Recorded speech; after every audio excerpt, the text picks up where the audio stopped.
The Synagogue Church of All Nations, SCOAN, has knocked the BBC over its controversial documentary on the late Prophet T.B. Joshua, who founded SCOAN.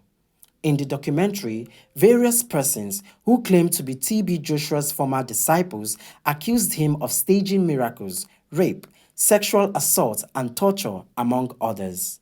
Responding in a statement on Tuesday, January 9, the church's public affairs director, Dare Adejumo, said the characters interviewed in the report were unknown to the church. The church said BBC portrayed roadside journalism in its documentary, ignoring fairness, balance, and objectivity.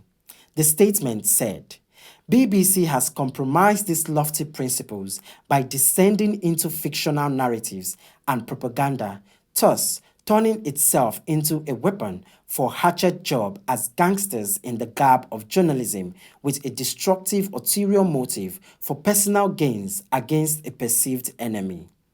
Only BBC can best explain why it woefully deviated from true journalism and chose to be dishing junks and feeding the public with stones called bread by its offensive and disenchanted reports of disgruntled elements.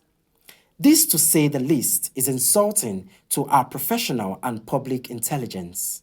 One thing is very obvious. Hundreds of BBC charades cannot rubbish the indelible footprint of T.B. Joshua's legacies on earth again. BBC has obviously shot itself in the foot by its compromise and roadside journalism, it added. The statement said the BBC should have sent people to the church disguised as visitors in order to have direct experience of what was happening instead of relying on disgruntled and manipulated individuals, which it referred to as relics of homosexual and lesbian associates. Joshua faced a lot of criticism while he was alive and continues to be tied to controversies even in death.